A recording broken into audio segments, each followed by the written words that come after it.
Joining us to talk about that and more is our friend, independent political analyst Rich Rubino. Rich, always good to see you. Good morning. Good morning. Good to see you as well. Rich, before we get into that, I want to get your thoughts on former Vice President Dick Cheney passing away at 84, long remembered for serving under President Bush during 9/11. What's the immediate reaction this morning? Well, I think he's always going to be remembered as one of the architects of the U.S.-Iraq War. I think that he was somebody who was actually kind of hesitant to foreign interventions earlier in his political career. Certainly, in the first Bush administration, he was one of the people who said that George H.W. Bush should not go in past Basra into Iraq and invade the country after the Gulf War. Maybe the Gulf War is over, we're going to leave. But after 9/11, his views really changed, and I think that he will always be remembered as the architect of that war. Obviously, the war was based on the premise that there were weapons of mass destruction and that there was some sort of a link between al-Qaeda and Saddam Hussein. Of course, that link was never came to fruition. And then I think from a political standpoint, he's somebody who was an old-time conservative who did not fall in line with the Trump Republican Party. Consequently, when Donald Trump ran for re-election, he took an unprecedented step, really, of endorsing Vice President Harris over Donald Trump, but he'll always be remembered as the architect of the Iraq War. Yeah, it's going to be interesting to see how he's viewed in a lot of different circles coming up. I want to get back to New York City now. This is a big deal. We've never really seen these kind of policies embraced the way they are. I mean, a self-described socialist. If he wins, what does this do to New York, and what does it do to businesses staying in New York? Rich, what are you watching for?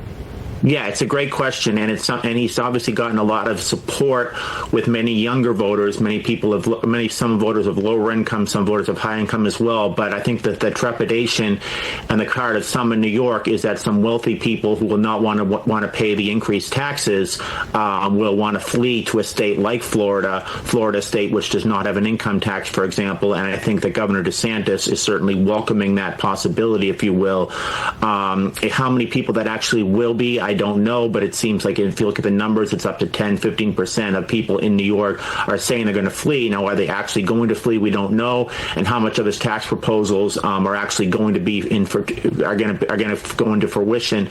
We don't really know that either. There are just so many unknown variables. But we have had one Democratic socialist in that before, and that was David Dinkins, who served from 1989 to 1994. But he was a little bit. His proposals were a little bit more moderate. So there's really just kind of a lot of wait and see here. Yeah, and Rich, I got to tell you, I meet 2 or 3 people every month that have moved here from New York. I mean, this started during the pandemic. Will it continue? But I want to focus on this. Are we making too much of this race? You've got a man that's described as socialist. You've got Cuomo, who is, by the president now endorsed, who was forced out of the governor's race, and a Republican that many people haven't heard of. I mean, are we making too much of this? And should it go a certain way? Is it a big deal that will be felt throughout New York? No, I don't think we're making too much of this at all. I think we're making just about the right amount of it. This is a very historic race because the Democratic Party in America has been, we have what's called a catch-all system, meaning we have 2 political parties and they try to catch all constituencies. Now, a socialist party that's always been socialist in America, there's been a Socialist Party USA, Socialist Workers Party. They never come to the level of socialist parties have in other countries. Usually Democrats do not call themselves socialists. They will use the term progressive. To have somebody actually call themselves a socialist, albeit a democratic socialism, which is certainly a different brand of socialism, is really something that we haven't really seen in America, and certainly not in a major city. I think this is going to be a real fight for the heart and soul of the Democratic Party. Is the Democratic Party going to be won by folks like Bernie Sanders, Zohar Mamdani, potentially Elizabeth Warren, or will it be the more moderate faction of folks like Hakeem Jeffries and Chuck Schumer? And it's very interesting that Chuck Schumer has still not made an endorsement. Chuck Schumer, the most powerful Democrat arguably in the country right now, the Senate Minority Leader, and Hakeem Jeffries, one of the other most powerful Democrats, the House Minority Leader, made a very lukewarm endorsement toward the end of the campaign, partly in fear, I think, that there would be a primary opponent against him if he did not make this endorsement. But there's really an internecine conflict within the Democratic Party, and I think that from a Republican perspective, from a pure poll calculated perspective, they would rather the Democratic Party be a socialist party than a progressive party. Yeah, even former President Obama at the end saying, I'll be a sounding board for you, but he stopped short of an endorsement also.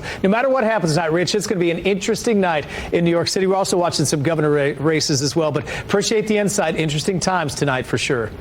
My pleasure. Thank you so much. Thanks. That is independent political analyst Rich Rubino as he joins us often. We love to have him on. 7:49.